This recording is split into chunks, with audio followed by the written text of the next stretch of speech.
Hello everyone and welcome to our today's analysis. Today we shall be having a study on the normal distribution table. We will be trying to understand the probability of picking an item when you have been given a naturally occurring data selection. So we are getting to realize that the normal distribution model is motivated by the central limit theorem. And this theory states that averages calculated from independent, identically distributed random variables have approximately normal distributions regardless of the type of distribution from which the variables have been sampled. Now, if you look at the diagram below, it is representing a normal distribution curve that you normally say is bell-shaped, meaning that at the center we shall have majority of the values termed as measures of central tendency. Then at the periphery, the values will go as they reduce drastically, such that at the two peripheries we shall have the least values. On both ends is where we shall always be having measures of dispersion. So before we get deeper in analyzing this normal distribution from an illustration, shall we get some of the properties of normal distribution, because they will be very important on how we shall be analyzing the scenarios. Some of the properties of this normal distribution is that the normal distribution, of course, is a continuous distribution. The data is continuously set. It follows a normal curve, which we are saying is symmetrical about the mean. Actually, we will realize that the mean, mode, and median, which are the measures of central tendency, they should be coinciding at the center. That means both sides of the normal curve coincide exactly 1 point. So if you draw a line at the center where we have the measures of central tendency, that makes the curve to appear like a bell shape. Then the two sides, after you've drawn the line at the center, will give two halves, which will be of the same size. Then the total area under that particular curve, of course, will be 100%, meaning that it is a full item. And if we go by fractions, it means that a particular area will be 1. And that means the coordinates at the mean divide the whole area under a normal curve into two equal parts, meaning that each section will have 50%. If we go by fractions, each side will have half, or 0.5 each. The height of the normal curve is at maximum at the mean, and this particular normal curve will be unimodal. That means it has only one mode, and the curve is mesochatic, meaning that it is neither leptochatic, that its center values have been normally distributed. So remember, from the analysis we have talked about measures of central tendency and measures of dispersion, taking the whole of this a particular area which will be representing all the variables available in the particular selected data.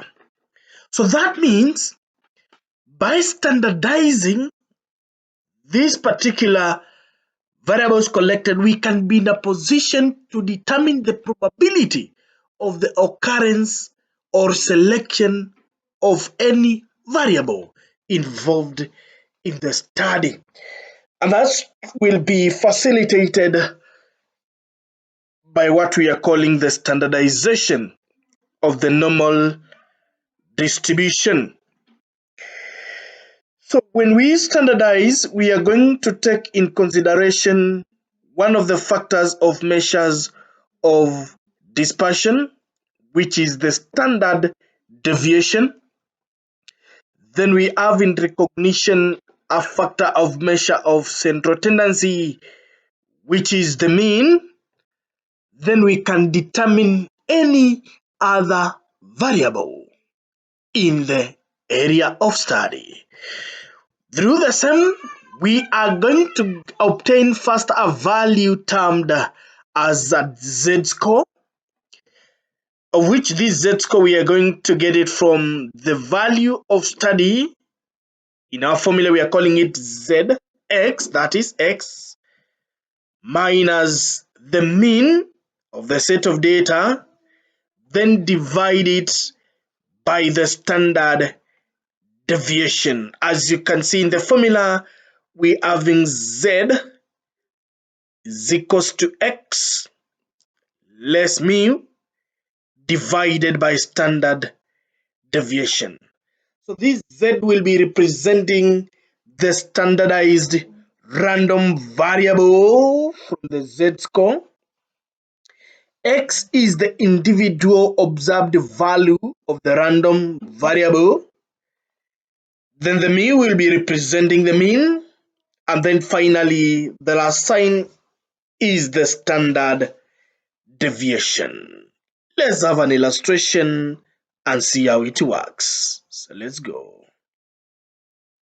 So according to our present illustration, we are being told that the income of workers in a farm is normally distributed with a mean of 17,000 and a standard deviation of 15,000. If a worker is selected at random, you are required to determine one, calculate the probability that his income ranges between 17,000 and 18,000. Secondly, calculate the probability that his income is below 20,000. Then finally, how many workers have incomes above 15,500 shillings from among 522 workers? If we are to analyze this particular statement, we have to be creating a normal curve for every scenario. We give our points of mean and standard deviation. Then we elaborate the value that is needed, and if possible, we identify the area under the curve, then determine the z-score from the formula we've seen above, and identify the p-value of that z-score from probability table. Let's get to see the first solution. So the first one is to determine the probability that the income of the chosen person ranges between 17,000 to 18,000. So we draw our normal curve. At the center, we have our mean. As you can see, our mu is 17,000. They want us to determine if the picked person will be earning 18,000. So we have a value of 18,000, and according to the number line, 18,000 is above 17,000, so it will be on the positive side, that is on the right side. Then we shade the area between 17,000 and 18,000. It will represent the area of concern. Therefore, we use our formula. Z will be given by x less mean divided by standard deviation. Thereby, we shall get our formula of Z will be given by x, which is 18,000 minus 17,000, which is mean. All of these on divided by 1,500. 18,000 less 17,000, we shall get is 1,000. Divided by 1,500, we will get 0.66. This becomes our z-score. Therefore, from the z-score tables, we will read the value corresponding to 0.66, and we will realize that the p-value is 0.2454. And that becomes the probability of picking a person earning between 17,000 and 18,000, as it is illustrated. Now let's check the second scenario where it wants us to calculate the probability that the income of the chosen person will be below 20,000. Again, we draw our normal curve. At the center, we have 17,000, which is the mean. Then we identify where shall 20,000 be. Of course, it will be at the further end on the right side because it is more than 17. And then we re-examine what does the other want. All persons below 20,000. That means they will include the first half, which is between 0 and 17,000, and section of the second half, which means it will be an addition of 17,000 up to 20,000. So that means, because we had said that our normal curve is symmetrical, meaning that each side of the halves is of the same size and they are sharing one. So that means one full half is having the probability of 0.5. Therefore, we shall get the probability of the second part of the half, then we add to the first full half of 0.5. Therefore, we get 20,000 minus 17,000 divided by 1,500. That means we shall get 3,000 out of the difference between 20 and 70,000. Divided by 1,500, we get 2. 2 is the z-score of the section of the second half. From the z-score table, the p-value of 2 is 0.4772. Therefore, we add that section of 0.4472 to the first full half of 0.5. Hence, the probability of picking a person with an income of below 20,000 will be 0.9772. No, no, no, no, no, no, no, no, no, no, no, no, no. Now look at this example, the second one, a little bit involving with a bit of common sense being very essential. It wants us to calculate the probability that his income will be below 20,000. Remember, we had said that the normal curve will be symmetrical, meaning that the two halves will be the same since the mean lies at the center. That means the probability of picking any value below 17,000 will be 0.5. So if our other ones of values of 20,000 and below, it means it is the 0.5 of values below 17,000 plus the probability of picking value between 17,000 and 20,000. So we already have 0.5 of the section below 17,000. So we determine the other P of the section between 17,000 and 20,000. So we follow the same steps of Z to be given by X minus mu over standard deviation. So we shall have 17,000 less from 20,000 divided by 1500.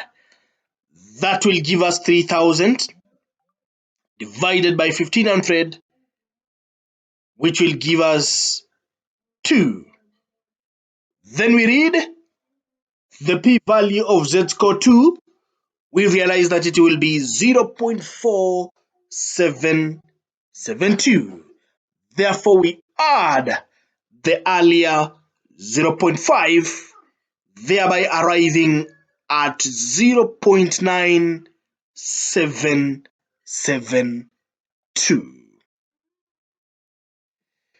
The final bit also appears to be applying similar understanding like the one that we've just analyzed, whereby you identify what section of the half bearing 0.5 and you determine the rest part to be added on to determine the full package.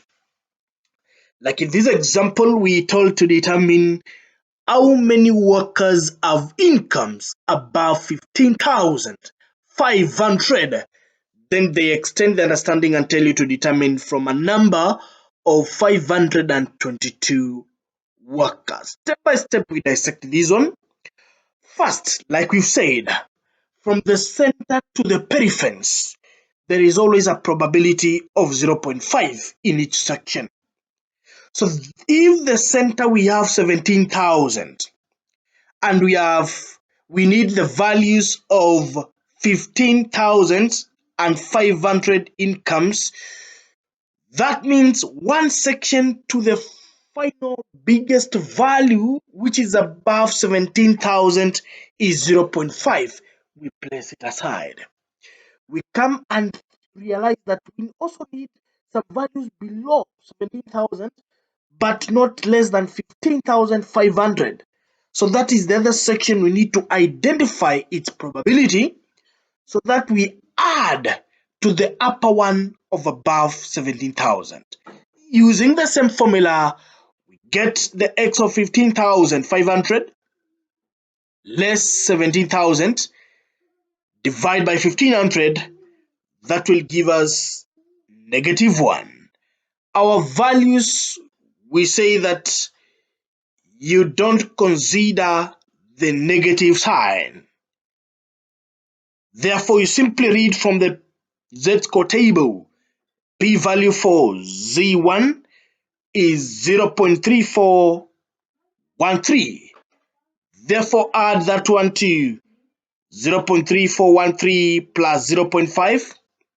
It gives us 0.8413, and that is the probability. Around this section, it wants us to identify a discrete value. And because the full figure is 522, but we only want to identify the exact figure represented by 0.8413.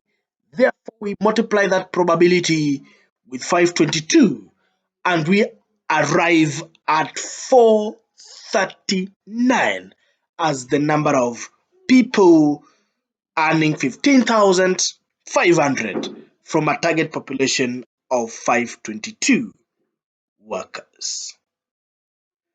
Upon getting that particular understanding, ladies and gentlemen, my wish is that you slot some free time in your busy schedule and work on this a particular personal assessment quiz.